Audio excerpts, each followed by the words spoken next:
예, 안녕하세요. 여러분들 반갑습니다. 에코프로 종목 함께 살펴보도록 하겠습니다. 네, 은근하게 지금 에코프로가 바닥에서 이제 쫄래쫄래 올라오고 있습니다. 물론 현재로선 근데 이렇게 올라올 때 봐야죠. 예, 뭐 그렇게까지 많이 올라온 것 같지는 않은데 살짝 볼까요? 37,750원에서 현재는 한 59,000원, 6만원대까지 올라오려고 하네. 근데 많이 올라왔네. 60% 정도 올랐으니까. 네, 고가로 59,400원까지 상승해줬습니다. 여하튼간에 약 60% 정도, 60%면 진짜 많이 상승한 거죠. 그러니까 시장에서 지금 2차 전지 쪽에 좀 주목받고 있다라고 말씀드려 볼 수가 있을 것 같습니다. 이게 5월 28일에서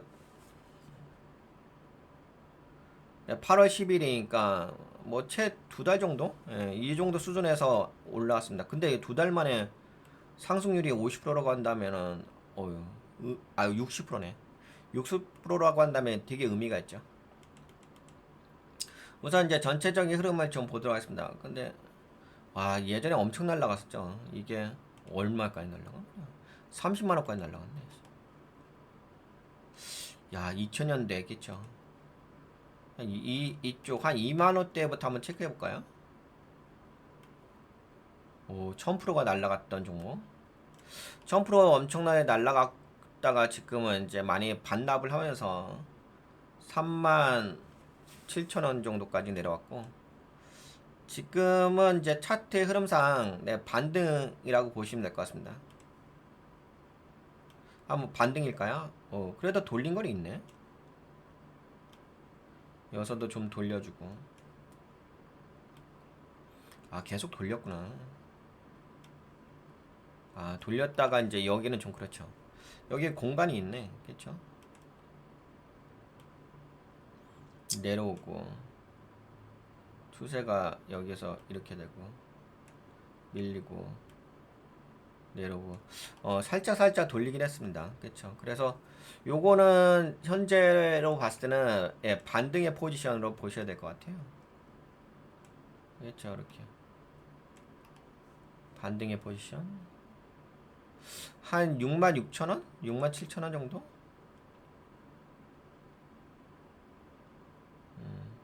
대략 한 요 정도가 이제 1차 저항대가 보이죠? 네, 이쪽 라인에 좀 1차 저항대로 보이고, 만약에 여기까지 올라간다고 한다면은 이 아마 100% 정도 올라가지 않을까요? 지금 60%짜리에서 한번 계산해 볼까? 37,750원에서 추가적으로 상승한다. 100%까지는 아니라도 한 80% 정도까지는 올라가긴 하겠네. 네, 여튼간에 이렇게 지금 반등을 해주고 있다는 거, 그리고 기술적 관점으로도 약간 공간이 보이기도 하고요. 그럼 요거는 이제 기술적 관점에서 본 거가 수급도 한번 볼까요? 오, 잠깐만, 수급이 뭐 들어오는 것 같은데? 오이씨. 야, 그래도 꾸준히 샀네. 외국인들은 18, 20, 20. 아, 최근에 약간 그러긴 하나. 그 기관계도 샀네. 개인이 좀 던졌다. 야. 어떻게 개인이 던졌냐? 지금은 들어오긴 하죠. 어. 근데 지금 약간 혼조세긴 하네. 누가 이렇게 수급의 주체 세력이라고 보기는 어렵겠네요. 그쵸? 그래도 이제 이틀 연속으로 해가지고 외국인의 물량이 이제 들어오긴 합니다. 연기금의 물량도 들어오고 있고. 개인은 이제 이틀 연속 던지고 있습니다. 뭐 거래량은 이제 슬슬 살짝 들어오고 있고요. 네, 수급은 요 정도 이야기해드리면 될 것 같고, 그러면 수급 이야기했고, 그 다음에 이제 모멘텀에 대해서 함께 살펴보도록 하겠습니다. 아, 요새 그 계속적으로 제가 2차 전지에 대해서 물론 이제 조선업 쪽 이야기하다가 2차 전지에 대해서 여러분들과 함께 좀 이야기하고 있는데요.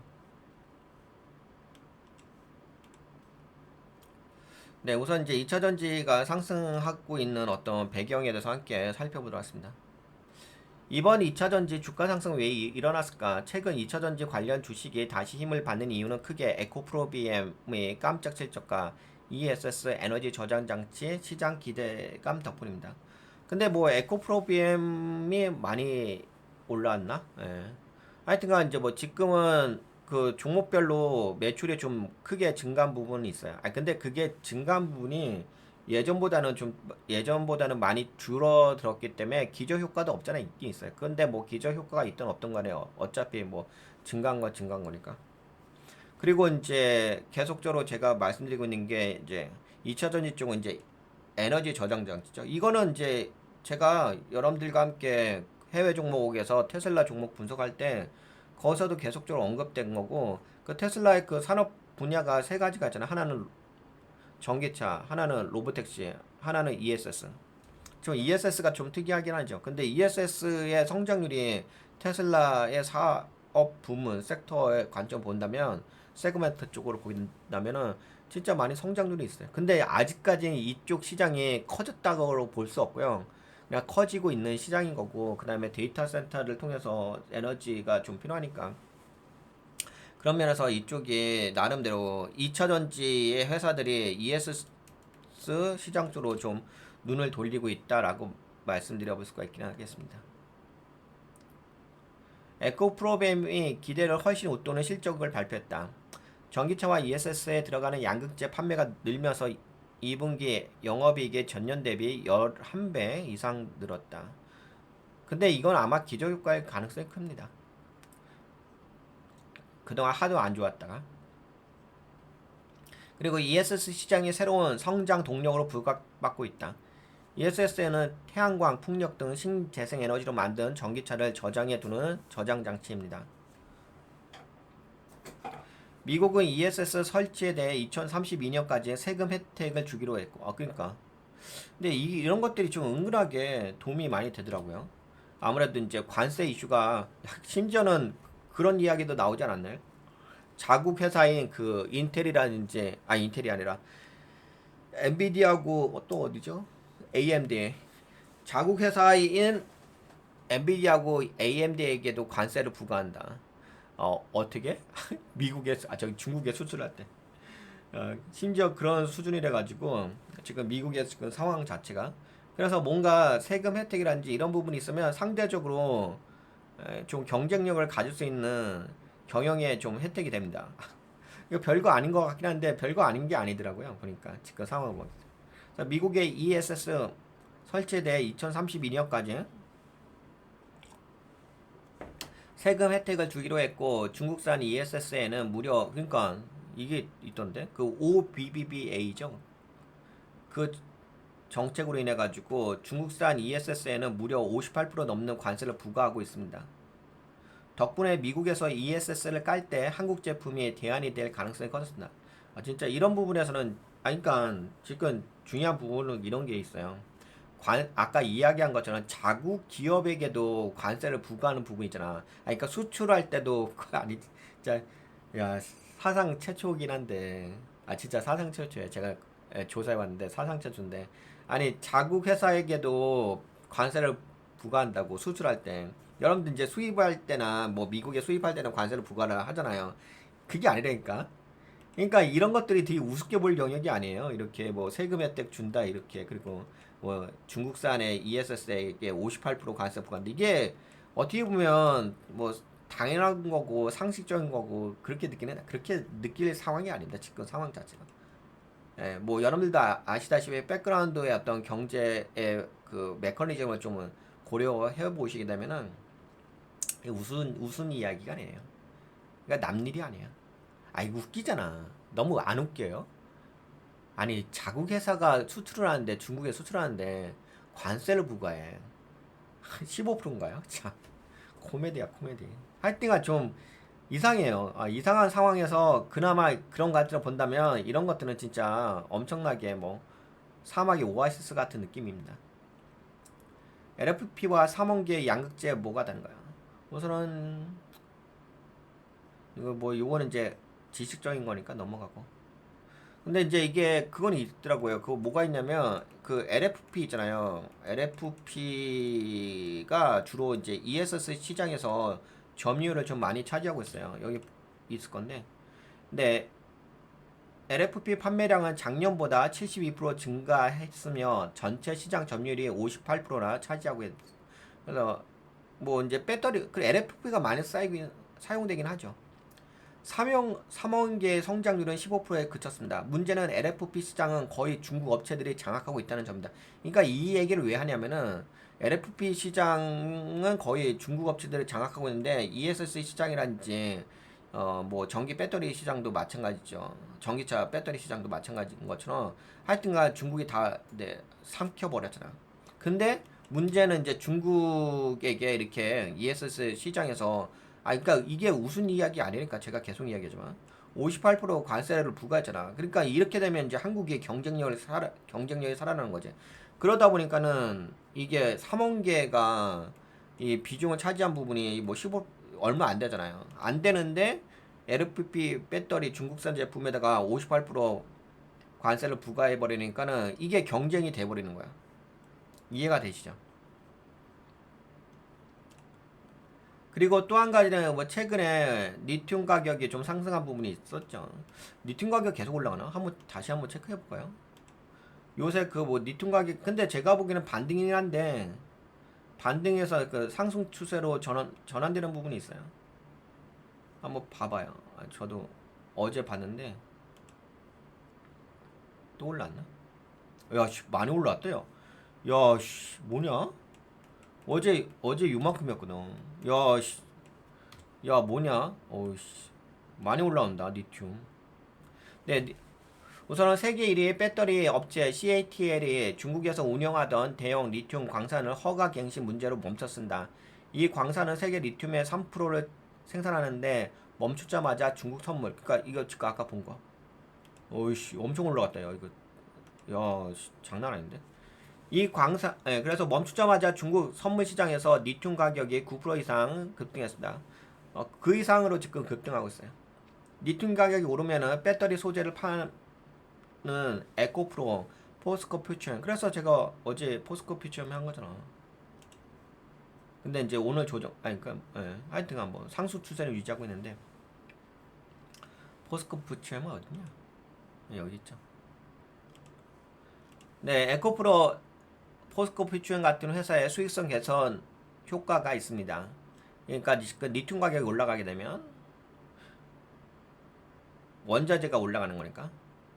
그리고 이제 에코프로 이번 시간에 함께 여러분들과 살펴보고 있는데 에코프로가 또 인도네시아 광물에 투자했다고 합니다. 니켈 재련소 지분 확보에 원료를 저렴하게 구입, 양극재를 현지에서 직접 생산 가능하다. 앞으로 5년간 매년 1,800억 원의 투자 이익이 예상된다는데 이건 뭐 봐야 돼요. 그래야 투자했다는 소식인 거고. 그리고 제품을 다변화시켰다. 우선 고성능 제품, 그 다음에 이제 저원가 저코발트 친환경 시장의 제품 군이 있고, 그 다음에 ESS에 특화 LFP 쪽도 하고 있습니다. 제품의 다변화를 하고 있고 LFP의 생산량을 연내 5,000톤까지 확대할 계획이라는 거.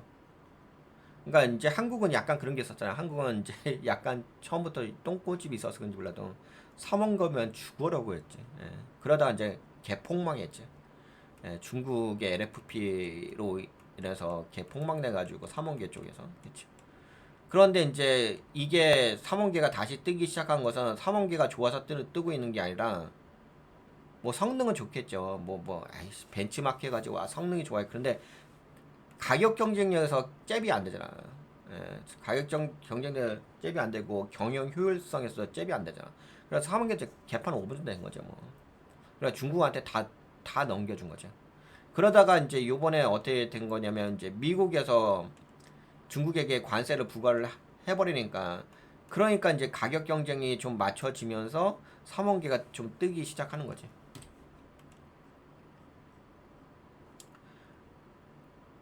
생산 공정 혁신으로 제조 원가를 작년보다 20% 낮게 목표를 했다. 그래서 투자 관점에서 기억할 포인트는 뭐냐면 ESS 수요 증가가 실제 매출로 이어지는지 지켜봐야 될 것 같다.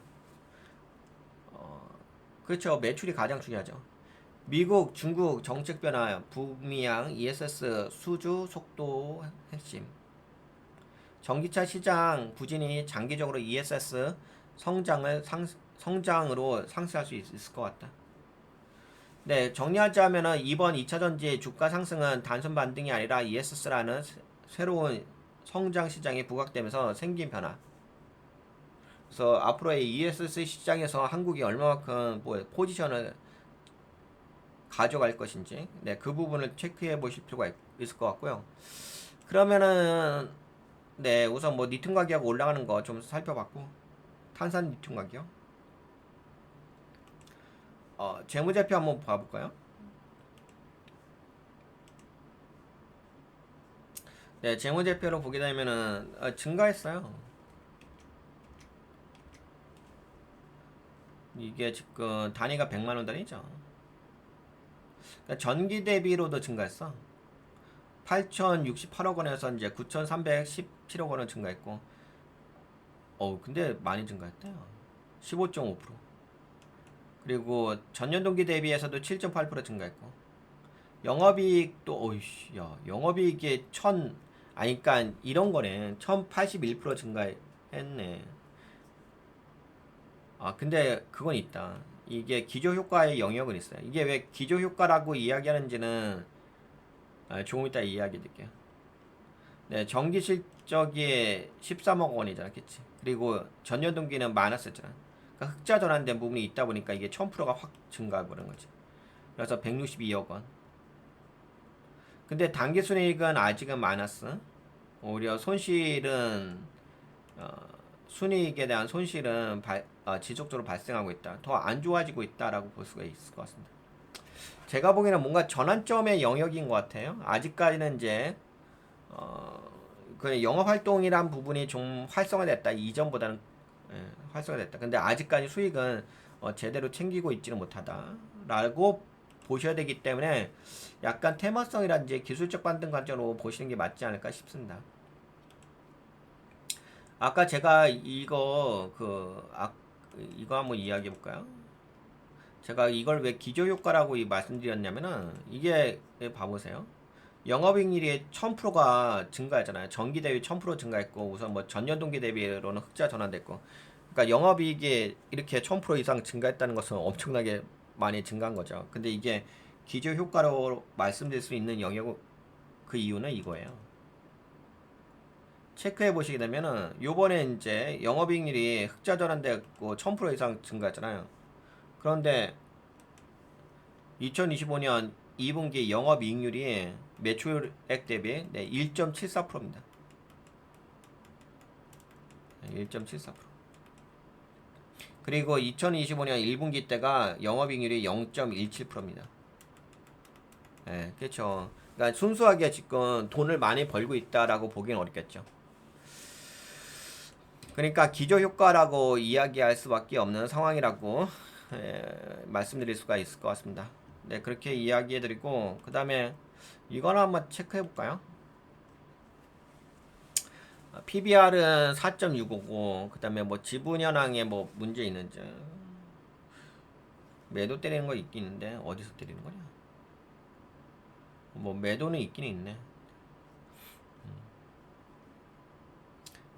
그리고 공매도 살짝 볼까요? 공매도를 좀 살짝 보게 되면은 공매도 물량이 증가를 하는데 그럼에도 불구하고 올라간다. 공매도 물량이 증감에도 불구하고 올라간다는 것은 그만큼 매수가 강하다는 거죠. 근데 이렇게 좀 공매도를 좀 계속 때리다 보면은 좀 다시 한번 눌릴 수 있을 거예요. 근데 이제 그게 언제 눌리냐 그 차인 거지. 지금은 이제 공매도를 때리긴 하는데 잠깐만. 대차. 그쵸. 대차도 증가네. 대차도 증가하면서 공매도 때리네. 그런데 네, 수급이 워낙 지금 어떻게 들어오고 있냐면, 야 근데 금융투자에서 때린다? 왜 때리지? 네, 외국인과 지금 수급이 잘 들어와서구나. 외국인과 연기금 여기서 계속 수급이 들어온다. 보험마 여하튼 간에 주요 주체 세력, 수급 세력인 외국인과 연기금에 이틀 연속 매수세가 들어오고 있고, 그 다음에 뭐 아까 우리가 살펴본 것처럼 이제 한미 정상회담이 좀 있으니까 한미 정상회담까지는 그래도 모멘텀이 좀 살아있지 않을까 싶습니다. 추세를 이야기하는 게 아니라 모멘텀에 대해서 이야기하는 겁니다. 그 모멘텀은 이제 ESS 시장에 대해서 이야기하는 거고요. 그리고 아까 그 재무제표 좀 살펴보셨지만 재무제표는 단지 이제 기저효과의 관점이 더 크다고 볼 수가 있을 것 같고 좀 테마성의 의미가 좀 있다고 볼 수가 있을 것 같습니다. 지금은 이제 기술적 관점도 있는 거고 뭐 그럼에도 불구하고 지금 상승을 하니까 네 지금 뭐 몇 달 안에 그 60% 정도 상승했고 앞으로도 좀 기대되는 면이 있으니까 뭐 반등의 관점으로 한번 주목해 볼 수가 있긴 하겠죠. 네 그러면은 에코프로 여기까지 볼게요.